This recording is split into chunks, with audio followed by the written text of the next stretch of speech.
이제 목련이 피고 개나리가 피기 시작했습니다. 네, 봄날이 됐습니다. 여러분들에게 하나님께서 봄날 같은 은혜와 축복을 주시기를 여러분 축복합니다. 우리가 지금 사순절 6번째 주일 예배를 우리가 드리고 있습니다. 우리에게 구원을 주신 하나님의 은혜를 감사하는 여러분에게 성령께서 더 충만히 임하시기를 축복합니다. 사람에게 가장 필요한 것이 뭐냐? 그건 여러분 은혜라고 생각합니다. 사람이 태어나서 가장 먼저 그리고 가장 오랫동안 은혜를 깨닫게 해주는 사람이 부모입니다. 여러분, 바쁜 일상 속에서 우리가 거의 잊고 살다가 어느 날은 문득 죄송한 마음과 함께 그리워지는 사람이 여러분 부모님 아닙니까? 마치 어린아이가 엄마를 떠나서 하루 종일 밖에서 친구들과 놀고 있다가 날이 어두워지고 친구들이 떠나면 갑자기 집 생각나고 엄마 보고 싶지 않습니까? 우리가 왠지 사는 것이 힘들어서 울고 싶어지고 막 눌리고 답답한 이 마음을 누군가에게 털어놓고 싶을 때 그때 생각나는 사람이 여러분 부모님이잖아요. 왜 우리는 부모를 그리워할까? 특히 왜 며느리들은 친정을 그리워할까? 사람에게는 은혜를 찾는 본성이 있기 때문입니다. 사람이 나이가 들어갈수록 부모 생각이 많이 나는 것은 늙어갈수록 어린아이가 되기 때문입니다. 프랑스의 유명한 작가 베르나르 베르베르라는 사람이 쓴 웃음이라는 책에 이런 이야기가 있습니다. 사람이 태어나서 2살 때는 뭐가 자랑거리냐? 2살 때 자랑거리. 똥오줌 가리는 게 자랑거리. 3살 때는 이가 나는 게 자랑거리. 12살쯤 되면 친구들이 있다는 것이 자랑거리요. 18살쯤 되면 이제 면허증 따고 자동차 운전할 수 있다는 게 자랑거리요. 20살쯤 되면 이제 여자친구 있다는 게 자랑거리요. 35살쯤 되면은 돈 많은 게 자랑거리랍니다. 근데 이제 그 다음에 50살 때부터는 이 자랑거리가 이제 거꾸로 됩니다. 50살 때는 돈 많은 게 자랑거리예요. 근데 60대는 여자친구 있다는 게 자랑거리예요. 70살 때는 자동차를 운전할 수 있다는 게 자랑거리예요. 나 아직 운전할 수 있어. 한 75살쯤 되면 아직도 친구들이 남아있다는 게 자랑거리. 80살쯤 되면 이가 남아있다는 게 자랑거리.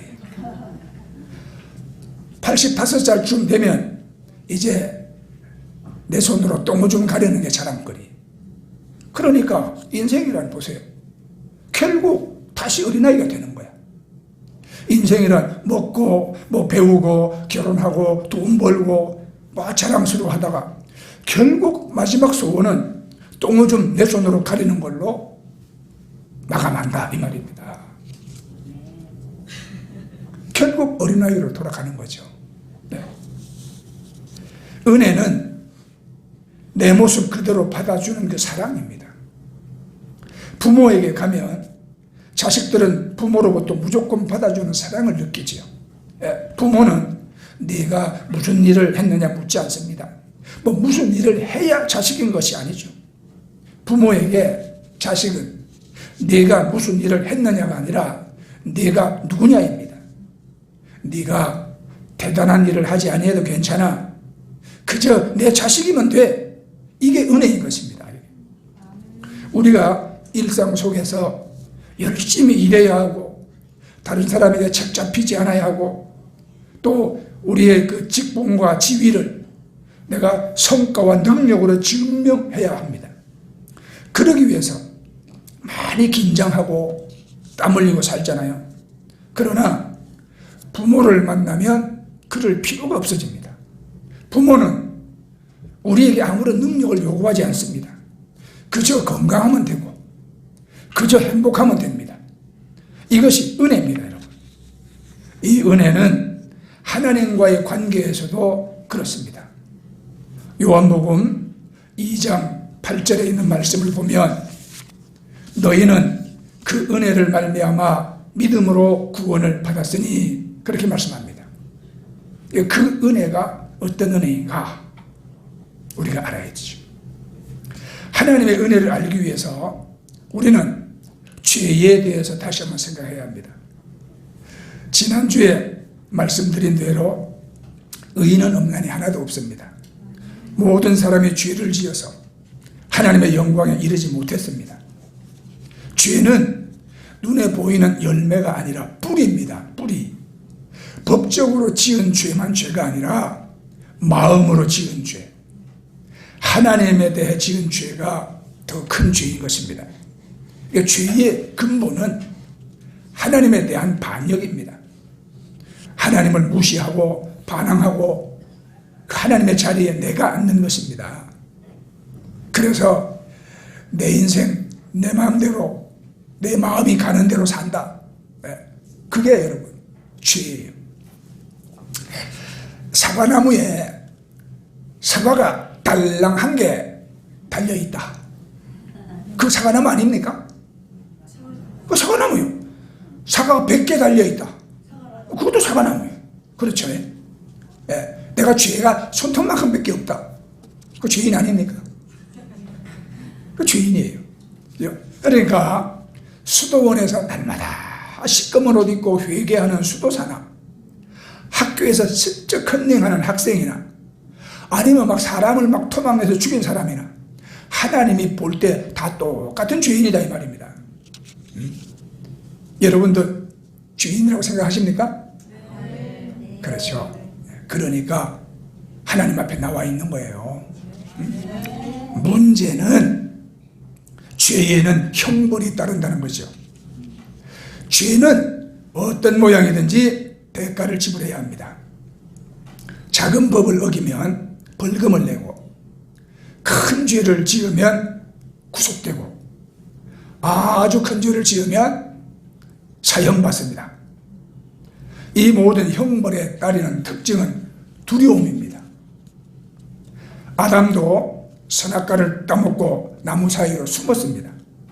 가인도 아벨을 죽이고 공포에 떨었습니다. 이 두려움은 죄에 대한 보상이며 형벌입니다. 사람의 문제는 곧 두려움의 문제거든요. 네. 여러분들이 막 형편이 어려울 때 어떻게 살까? 여러분 두렵잖아요.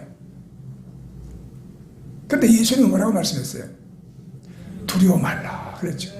네? 너희가 뭘 먹을까? 뭘 마실까? 뭘 입을까? 어떻게 살까? 이거를 염려하지 마라. 하늘에 계신 너희 아버지께서는 너희에게 있어야 할 것을 다 아시느니라. 그죠? 그 하나님이 채워주신단 말이에요. 그러니까 우리는 예수 믿고 살면 근본적으로 우리가 두려움에서 해방됩니다. 죄 용서받고 해방됩니다. 그렇죠? 근데 사람들은 하나님 믿지 않는 이 사람들은 그 자기 이 죄로 인한 두려움을 해결하기 위해서 어떤 방법을 쓰냐? 쾌락주의. 이거 세상 사람들이 쓰는 방법입니다. 에이 모르겠다 될 대로 되라 이 말이에요. 그냥 야, 오늘 배부르고 오늘 재밌으면 그만이다. 이런 방법으로 살아갔죠. 그렇지 않으면 또 자기 스스로 어떤 죄 문제를 해결하려고 그러죠. 세상을 등지고 산으로 들어가고 어떤 굴 속으로 들어가고 그러면 죄가 없어진 줄 압니다. 수도원 운동이 이래서 생겼습니다. 그런데 믿음이 좋다는 사람들 중에 택하는 방법이 있어요. 이거는 자기 자신의 행위로 하나님을 기쁘게 하려는 방법입니다. 그것을 우리는 율법주의라고 부릅니다. 율법주의란 사람이 어떤 행위로 말미암아 하나님과 좋은 관계를 갖고자 하는 신앙 체계를 말하는 거거든요. 그러니까 율법주의는 하나님과 좋은 관계를 위해서 자기가 어떤 행위를 설정하고 그것을 열심히 실천하는 것입니다. 이해됩니까? 네. 하나님께 점수 달라고. 그러니까 나는 열심히 성경 읽어야지. 그래서 내가 성경을 10번 읽었다, 100독을 읽었다, 성경을 다 내가 손으로 썼다. 이걸 자기 자랑으로 여기는 사람이 있어요. 그렇지만 그 사람 살아가는 삶의 모습은 그리스도의 사랑이나 관용이나 전혀 없습니다. 희생도 없습니다. 어떤 사람은 나 하루도 안 빠지고 나는 죽어도 새벽 기도가 좋지요. 그러나 나중에는 그것이 자기 자랑이 됩니다. 네. 그러니까 열심히 하는 것은 문제가 없는데 그렇게 하다 보니까 하나님은 없어지고 자기 행위만 남습니다. 그거를 자기는 그것 때문에 하나님이 자기를 의롭다고 인정해주고, 그죠? 그것이 자기 자랑이 되는 거예요. 이게 문제인 것입니다. 이 율법주의는 아주 나쁜 거예요. 그 예수님이 미워하셨어요. 유대인은 성경의 율법을 자그마치 613가지로 봅니다. 이걸 다 지킬 수 있습니까? 60가지만 돼도 우리 다 못 지켜. 그러니까 모든 사람이 율법을 다 지킬 수도 없고, 그럼 그걸 다 지킨다고 해서 여러분 그것 때문에 죄가 사라집니까? 그렇지도 않습니다. 그래서 바울이 오늘 20절에서 말하잖아요. 그러므로 율법의 행위로 그 앞에 의롭다 하심을 얻을 육체가 없나니 율법으로는 죄를 깨달음이라. 예, 율법으로는 죄를 없앨 수 없다 이 말이에요. 자, 여러분 중에 수영 잘하시는 분 있어요? 수영 잘하시는 분. 아마 어떤 사람은 잘하고 어떤 사람은 조금 못하고 이런 이제 차이는 있을 수 있겠지만 수영을 해서 태평양 바다를 건널 수 있습니까? 그건 못하지요. 수영해서 바다를 건널 수 없다는 건 다 똑같습니다. 그래서 팀 켈러라는 분이 이렇게 비유를 설명했어요. 율법을 지켜서 의로워지려고 하는 것은 태평양 바다를 헤엄쳐 건너가려는 것과 같다. 그래서 세 부류의 사람이 있다 그랬어요. 수영을 아주 못하는 사람, 두 번째는 수영을 좋아하고 잘하는 사람, 세 번째는 완전히 국가대표 수영 선수. 그렇지만 결과는 다 똑같다 그랬어요. 첫 번째, 수영 못하는 사람은 바다에 들어가자마자 익사한다. 두 번째, 수영을 잘하는 사람은 처음에는 잘 나가다가 1km쯤 가서 가라앉는다. 세 번째, 국가대표 수영 선수는 한 4km에서 6km 정도까지는 잘 가다가 8km쯤에서 익사한다. 보세요. 이 사람들의 수영 실력은 다 다르지만 태평양을 건널 수 없다는 점에서는 똑같습니다. 다 빠져 죽습니다. 이것이 모든 사람이 율법으로 의로워질 수 없다는 의미인 거예요. 율법은 다 지킬 수도 없지만 하다가 실패하면 또 막 자책하고 낙심해요. 그런데 좀 잘하면 또 막 또 우쭐거립니다. 율법의 주인은 자기 자신이요. 율법을 행하는 내가 주인공이거든요. 그러니까 그건 자기 성공, 자기 행복이 목적인 것입니다. 여러분, 종교개혁 마틴 루터에 대해서 교회 오면 얘기 많이 듣잖아요. 마틴 루터가 어느 날 진정으로 하나님의 은혜를 깨달은 때부터 종교개혁이 시작이 됩니다. 때는 1505년 7월 20대 청년인 마틴 루터는 대학을 다니다가 방학이 맞았어요. 그래서 이제 친구와 함께 부모님 집에 갔다가 돌아오고 있었어요. 그때 갑자기 막 폭우가 쏟아지면서 벼락이 내려쳤습니다. 루터는 너무 놀라서 그 자리에 쓰러졌고 친구는 벼락에 맞아서 즉사해버리고 말았어요. 너무 무섭고 놀라서 루터는 그 가톨릭 교회가 가르쳐준 대로 기도를 합니다. 성 안나여 도우소서, 나를 도우소서. 그리고는 자기가 수도사가 되겠다고 서원을 합니다. 그리고는 이제 자기가 다니던 법대를 중퇴하고 수도원으로 들어갔습니다. 그때부터 이 루터의 길고 긴 영적 순례가 시작이 됐습니다. 그 당시 루터를 붙잡고 있던 종교적인 상태는 두려움이었어요. 루터가 살았던 16세기 독일은 매우 엄격한 종교적인 상황이었습니다. 무엇을 조금만 잘못하면 정죄와 형벌이 기다리고 있었어요. 한 번은 집에서 루터가 호두 한 개를 훔쳤는데 어머니에게 피가 나도록 회초리를 맞았어요. 그리고 그 루터 시대의 학교에서 선생님들이 학생들을 아주 엄하게 때렸습니다. 당시 독일 사회는 가톨릭 교회를 여러분 믿고 있었지만 아주 종교적이었죠. 동시에 잘못한 사람에게는 일체의 관용이 없는 사회였습니다. 교회는 지옥의 공포와 함께 성례와 면죄부를 통해서 죄사함을 받는다고 믿었고 하나님은 무서운 분이라고 가르쳤어요. 이런 상황에서 루터가 친구가 벼락 맞아 죽는 경험까지 했으니까 루터가 믿었던 하나님은 온통 두려운 하나님, 어마어마하게 무서운 하나님이요. 그래서 루터는 이 무서운 하나님에서 벗어나려고 열심히 노력했습니다. 수도원에서 새벽 1시나 2시에 일어나서 십자가 성호를 그으며 하루를 시작합니다. 밤이나 낮이나 기도했고 그 다음에 죽지 않을 만큼의 적은 양의 음식을 먹고 아주 남루한 옷을 입었고 그 가난의 치욕과 구걸의 수치를 받으며 정말 수도사답게 살았어요. 수도사들은 무소유를 주장하거든요.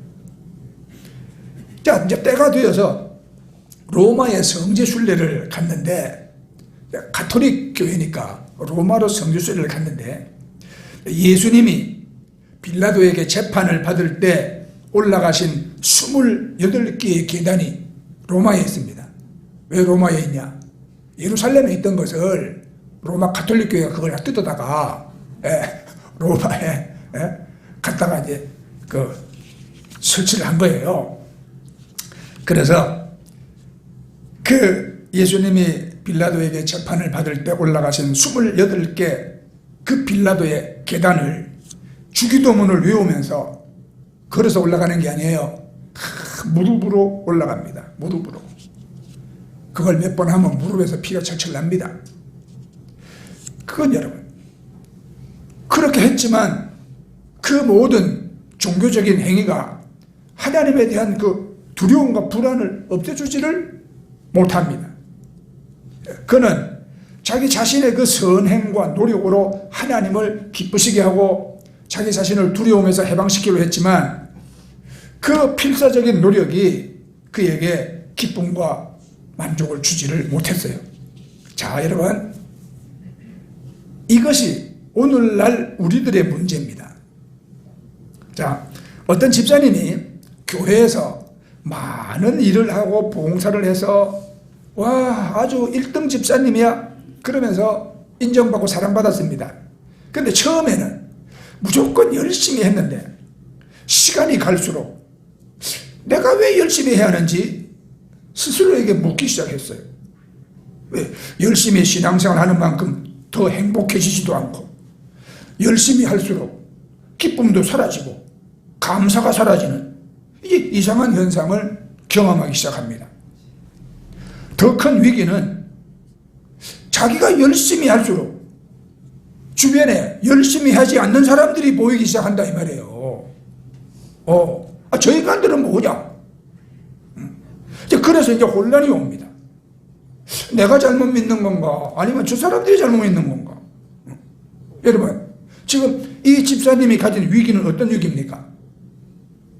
열심의 위기가 아니라 은혜의 위기입니다. 은혜의 위기. 그렇죠? 네. 어떻게 해야 합니까? 달라져야죠.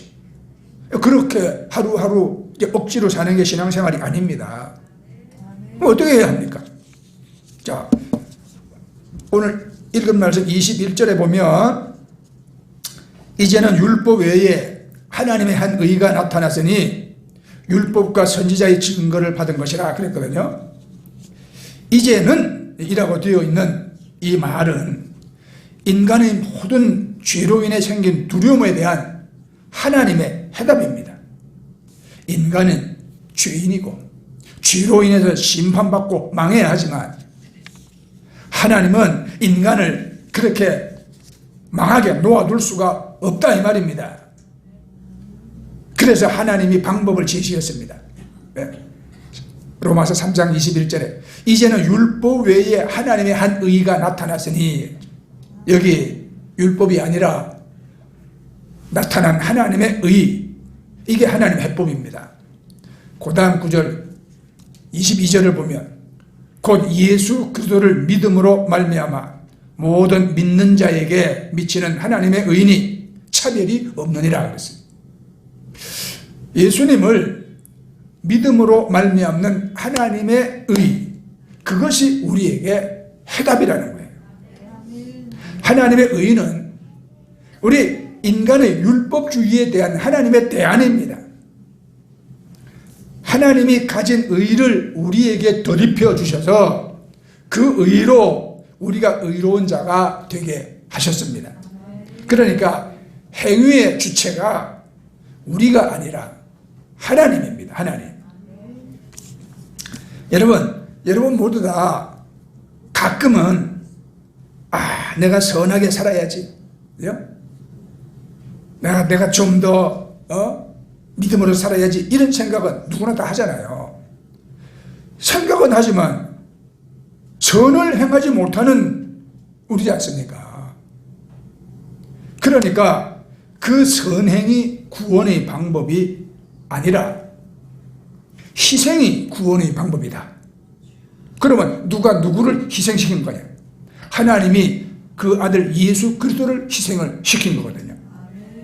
24절 25절 보면 그리스도 예수 안에 있는 속량으로 말미암아 하나님의 은혜로 값없이 의롭다 하심을 얻은 자 되었느니라. 이 예수를 하나님이 그의 피로서 믿음으로 말미암는 화목제물로 세우셨으니 이는 하나님께서 길이 참으시는 중에 전에 지은 죄를 간과하심으로 자기 의로움을 나타내려 하심이니 그랬죠. 자, 여기 하나님이 하신 일이 있죠. 하나님이 이 예수를 그의 피로 말미암는 화목제물로 세우셨으니 그랬죠. 그 피로서 하나님의 방법은 예수의 피를 흘리는 방법이었습니다. 그 희생제물로 죽은 예수의 피가 우리를 의롭게 만들었습니다. 이걸 위해서 우리는 한 것이 아무것도 없습니다. 심지어 예수님이 죽을 때 우리는 그 자리에 있지도 아니했잖아요. 우리 전적으로 하나님이 하신 일이거든요. 하나님이 주신 최고의 은혜는 그 하나님의 의를 우리에게 덧입혀 주시는 것입니다. 이것을 신학자들은 의를 전가했다 이렇게 말합니다. 전가했다는 말이 뭐냐? 예를 들어 보겠습니다. 여기 이제 두 사람이 있는데 한 사람은 가난해가지고 통장이 이제 완전히 비었어요. 근데 또 한 사람은 통장 잔고가 아주 넉넉합니다. 그러니까 넉넉한 사람이 자기 돈을 가난한 사람 통장으로 옮겨줬습니다. 요즘 말로 계좌 이체를 해줬어요. 이것을 전가한다. 영어로 트랜스퍼, 옮겨준 겁니다. 우리 힘으로는 절대 죄에서 벗어나지 못하고 평생 죄로 인한 형벌의 두려움 속에서 살 수밖에 없는데 하나님이 그 아들 예수 그리스도를 통하여 그 피로 말미암아 예수님의 의를 우리에게 옮겨주셨다 이 말이에요. 예수님 안에 있는 의가 이제 우리 안에 들어온 것입니다. 마틴 루터도 그 은혜를 받았거든요. 죄로 인해 두려움 속에 살던 루터가 1514년 가을 수도원 탑에 있는 서재에서 시편 22편을 읽고 있었습니다. 자, 시편 22편 1절에 내 하나님이여, 내 하나님이여, 어찌 나를 버리셨나이까? 어찌 나를 멀리하여 돕지 아니하시며 내 신음하는 소리를 듣지 아니하시나이까? 루터가 이 말씀을 읽을 때, 야, 참 내 처지하고 똑같다. 이 사람이 바로 나로구나, 이렇게 생각했어요. 그런데 이 말씀을 계속 읽어가면서 새롭게 깨닫습니다. 이 말씀은 자기 자신의 모습이 아니라 예수 그리스도의 모습이라는 것을 알았어요. 그걸 발견하는 순간 너무 좋아서 소리를 쳤어요. 와, 하나님의 아들 예수 그리스도가 고통을 당하고 있구나. 어찌하여 내가 아니라 예수님이 버림을 당해야 하는가? 아무 죄도 없고 거룩하신 분이 왜 버림을 받았는가? 왜 그런가? 그때 번개같이 깨닫습니다. 야, 죄로 인해 하나님으로부터 끊어질 수밖에 없는 나를 위해 그리스도가 친히 하나님께 버림을 당하셨구나. 죄 없으신 그리스도가 나 대신 죽임을 당하셨구나. 그 믿음이 오는 순간 하나님은 무서운 심판자가 아니었어요. 자기 아들을 아끼지 아니하시고 십자가에 못 박아서 우리를 구원하신 사랑과 자비의 하나님이신 것입니다. 이 위대한 성경적 은혜를 발견한 루터는 그 뒤로 한 번도 흔들리거나 넘어지지 아니했습니다. 교황과 가톨릭 교권과 싸워서 끝까지 종교개혁을 성공시켰습니다. 그래서 루터가 발견한 믿음의 진수를 루터 자신은 이렇게 설명을 했어요. 믿음의 효험은 우리가 믿는 믿음의 강도에 달린 것이 아니다. 네. 우리가 믿는 분이 신뢰할 만한 분인가, 거기에 달려있다. 중요한 것은 우리 믿음이 위대한 것이 아니라 우리가 믿는 하나님이 위대하시다는 것이다. 비록 내 믿음이 약해도 나는 여전히 다른 사람과 똑같은 보배, 똑같은 그리스도를 가지고 있다. 그러면서 설명을 합니다. 두 사람이 돈을 100만 원씩 가지고 있는데 그 100만 원을 어떻게 가지고 있든지 간에 다 똑같은 가치인 것이다. 한 사람은 100만 원을 종이에 싸두었고 다른 한 사람은 그걸 금고에 소중하게 보관했다고 해도 결국은 똑같은 100만 원을 소유하고 있는 것이다. 자, 이해되죠? 이제? 신문지에 싸놔도 100만 원은 100만 원이고 금고에 넣어놔도 100만 원은 100만 원이잖아요. 그러니까 당신과 내가 소유하고 있는 이 예수 그리스도는 내 신앙이 강하고 약한 것과 상관없이 똑같이 보배로운 분이시다. 여기서 여러분이 아멘이 큰 소리로 나와야 돼. 이 말씀을 깨달았다면, 그죠? 뭔 소리요? 이게 도대체 빨리 안 끝나나? 이러고 있는 사람은 지금 굉장히 지루할 거야. 그러니까 여러분, 툭 하면 금식하고 툭 하면 보따리 싸갖고 기도원 올라가고, 그냥 툭 하면 예배당 와서 그냥 잠잠해서 막 기도하고 이러면 믿음이 좋지. 그 믿음만 가치 있는 믿음이 아니다 이 말이에요. 여러분같이 성경 읽으라 해도 1년 내내 성경도 안 읽고, 여러분같이 기도하자 해도 하루 세 끼 밥은 잘 드시면서 3번 중보기도 하며 까맣게 잊어버리고 살고, 그런 믿음도 똑같이 예수 그리스도를 믿는 믿음이다 이 말이에요. 이게. 그러니까 이게 우리의 행위로 구원을 받는 게 아니라 예수 그리스도 안에 있는 은혜로 우리가 구원을 받는 것이다 이 말입니다. 이제 하면 소리가 좀 커지네. 나도 이런 말씀을 배우고 하면은 굉장히 마음에 나도 참 위로가 되고, 그죠? 이게 참 용기가 돼요. 내 행위로 하나님께 점수 따고 구원받는다면, 내가 어떻게 하나님 앞에 설 수 있을까? 어떻게 천국 갈 수 있을까? 학교에서 학생들 내신 성적 매기는 거 중요하잖아요. 그 내신 성적에 의해서 대학을 가냐 못 가냐 결정되어지거든요.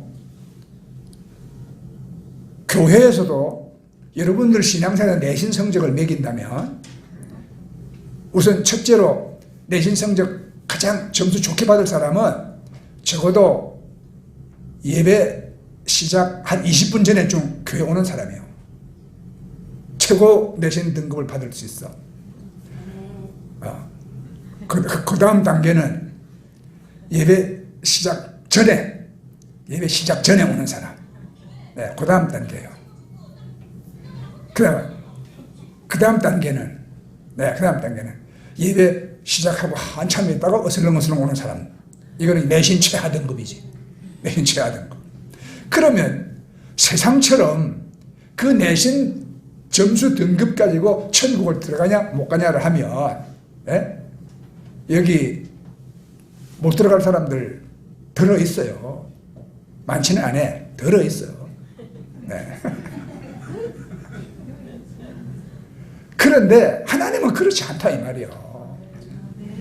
그러면 우리가 박 터지게 피 흘리고 힘쓰고 애써서 내가 구원을 얻고 천국 가냐? 아니다 이 말이에요. 우리가 불의하고 못나고 게으르고 고의적으로 죄를 짓는다 할지라도 우리가 예수 그리스도를 구원의 주님으로 모시고 있는 믿음을 내 속에 가지고 있다면 하나님은 그것을 여러분 다 똑같이 또 그리스도의 가치는 변함이 없다 이 말이에요. 내 행위의 가치로 따지는 게 아니라 그리스도 예수의 가치로 우리를 하나님 품 안에 영접해주고 천국의 영생을 주신다 이 말입니다. 아멘. 네, 이것이 바로 여러분 은혜의 진수예요. 네, 은혜의 진수. 그래서 마칩니다. 우리는 어떻게 살아야 됩니까? 이 은혜 안에 살아야 되죠. 이렇게 하나님이 예수님을 통해서 은혜를 베푸셨다면 우리는 마땅히 은혜 안에 살아야지요. 은혜 안에 산다는 게 그럼 무슨 말이냐? 내가 주님을 위해서 무엇을 하느냐? 이것이 중요한 게 아니라 주님이 나를 위해서 무엇을 하셨느냐가 더 중요한 거거든요. 그러니까 여러분 우리가 이제 실수로 죄를 지었다면 내가 왜 그랬을까? 내가 왜 그랬을까? 바보 멍청이 막 이러면서 막 자기 자신을 막 자책하고 후회하죠. 그러면 그 마음에 믿음이 더 생깁니까? 아니요. 도리어 자기 속에 그냥 후회와 자책만 들어갈 따름이야. 그것으로 죄를 극복하지 못한다는 걸 알아야 합니다. 그렇게 하면 안 돼. 죄를 용서하시고 그 죄를 이기신 하나님을 우리가 바라봐야 하는 겁니다. 그러니까 우리가 죄를 지었어도 여러분 툴툴 털고 일어나서 하나님을 바라봐야 죄를 이깁니다. 이게 은혜라는 거예요. 이게. 죄를 지었을 때 그 죄 자체와 싸우고 죄 지은 나를 바라보고 탄식한다고 죄를 이기는 게 아니라 이 말이에요. 십자가에서 죄를 이기신 주님, 그 십자가에서 내 모든 죄와 허물들을 다 용서하신 주님, 그 주님을 바라봐야 우리가 죄를 이길 수 있는 거예요. 이것이 은혜입니다. 네? 자, 그래서 로마서 11장 6절 말씀을 우리가 기억해야 돼요. 11장 6절. 만일 은혜로 된 것이면 행위로 말미암지 않음이니 그렇지 않으면 은혜가 은혜되지 못하느니라. 주님과의 관계는 우리 행위로 되는 것이 아니라 은혜로 되는 것입니다. 우리가 더 완벽하게 산다고 우리가 더 의롭게 되거나 우리가 덜 완벽하게 산다고 덜 의롭게 되는 것이 아니라 내 안에 그리스도가 계셔서 내가 의롭게 되어지는 것입니다. 그리고 로마서 3장 26절 말씀 보면 곧 이때에 자기의 의로우심을 나타내사 자기도 의로우시며 또한 예수 믿는 자를 의롭다 하려 하심이라. 오늘 우리가 읽은 본문 말씀에 있죠. 우리가 의롭게 되는 것은 우리가 착한 일을 많이 해서가 아니라 의로우신 예수님 때문인 것입니다. 자, 우리는 이미 예수님 때문에 의로워졌고 앞으로 은혜로 더 의로워질 것입니다. 그러므로 우리가 할 일은 우리의 행위로 하나님을 기쁘시게 하는 것이 아니라 오직 하나님의 은혜 안에 감사하며 사는 것입니다. 여러분 이 은혜 안에 거하시길 축복합니다. 예수 그리스도가 십자가에 흘리신 그 피로 말미암아 저와 여러분이 이미 의로워진 것을 믿으십니까? 우리가 구원받은 것은 우리 믿음이 아니라 하나님이 그 아들을 십자가에 못 박은 그 은혜로 말미암아 구원을 받은 것이고, 그래서 항상 그 하나님의 은혜 안에 감사하며 사시기를 축복합니다. 아멘. 네, 우리 찬송 드리고 기도하겠습니다. 자, 찬송가 421장입니다.